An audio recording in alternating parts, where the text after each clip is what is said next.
நான் regular daily பேசிகிட்டு இருக்கோம், டச்சில் இருக்கோம். பன்னீர் சார் ப்ரொடியூசராக அவரும் எல்லாருமே நாங்கள்லாம் ஒன்றா தான் இருந்துகிட்ருக்கோம். ஸோ இந்த படம் வந்து எப்படி ஆரம்பித்தது, எப்படி வந்து கட்டமைச்சது அப்படிங்கிறது வந்து எனக்கும் தெரியும். அதில் வந்து உதயாபுரம் வந்து பெரிய அவர் தான் மெயின். அவருக்கு என்னுடைய வாழ்த்துக்கள். இதை இவ்வளோ கஷ்டப்பட்டு இதை வந்து எங்கேருந்து ஆரம்பிச்சதுன்னு எனக்கு தெரியும். இது வந்து இங்கே வெளிநாட்டிலேருந்து ஆரம்பித்து இங்கே வரைக்கும் சென்னை வரைக்கும் வந்திருக்கு. எல்லாரும் வந்து நிறையா சப்போர்ட் பண்ணியிருக்காங்க அவருக்கு. சிவமணிநாத் சார் சொன்ன மாதிரி நல்ல நேரம் வரும்போது நம்மளை தேடி எங்கே இருந்தாலும் வந்துடும் சப்போர்ட்டு. அது வந்து உதயாபுரத்துக்கு வந்திருக்கு. இதை தக்க வச்சுக்கணும்னு நானும் விரும்புகிறேன். அவர்கிட்ட நம்ம நிறையா வாட்டி சொல்லியிருக்கேன். இது வந்து ஒரு பேஷன் ட்ரிவன் இண்டஸ்ட்ரி. நம்ம முயற்சி பண்ணிட்டு இருந்தால் அது வந்து கண்டிப்பாக இந்த சினிமா துறை நம்மளை கைவிடாது.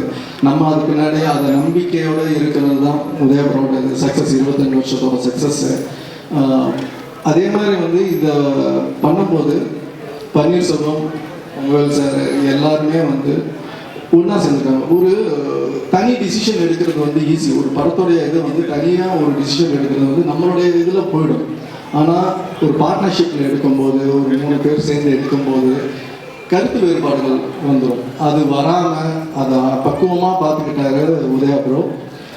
இவங்க பன்னீர்செல்வமும் சரி, தங்கவேல் சார் சரி, நம்பிக்கை, இந்த யூனிட் மேலே கம்ப்ளீட் நம்பிக்கை வச்சு அவரோட டிசிஷனில் கூட பயணித்து இன்னைக்கு வரைக்கும் வந்து இந்த இடத்துக்கு வந்திருக்கு.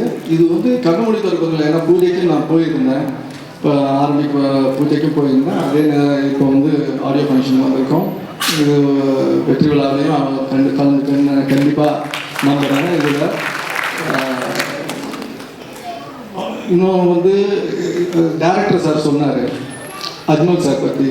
நானும் இதில் குறிப்பிடணும், ஏன்னா நான் இதில் எல்லாமே கேட்டுகிட்டே கூட இருந்ததுனால இது வந்து நிறைய ஹீரோஸில் அவங்க பார்த்தாங்க. ஆனால் அஜ்மல் சார் கேட்கணும் ஒத்துக்கிட்டவங்க. உதயபுரம் வந்து எவ்ரிடே அப்டேட் பண்ணார். இது முடிஞ்சிடுச்சு சார், இது வந்துருச்சு, ஸ்டன் சில்வா சார் ஒத்துக்கிட்டாரு, எல்லாம் யோகி பாபு சார் அப்ரோச் பண்ணது, எல்லா விஷயங்களும் ஒரு ப்ரெஷர் டென்ஷன் இருக்கிறது. அவர் நடிக்கணும், ஏன்னா ப்ரொடக்ஷன் பண்ணும்போது நடிக்கும் போது அதோட இம்பேக்ட் அதில் வந்துடக்கூடாது. ஏன்னா இது ப்ரொடக்ஷனுங்கிறது வந்து ரொம்ப ப்ரெஷரான வேலை இந்த காலத்தில். ஒரு காலத்தில் நல்லா ஒரு இனிமையான தொழிலாக இருந்தது வந்து இப்போ ப்ரெஷரான தொழிலாக மாறி போயிட்டு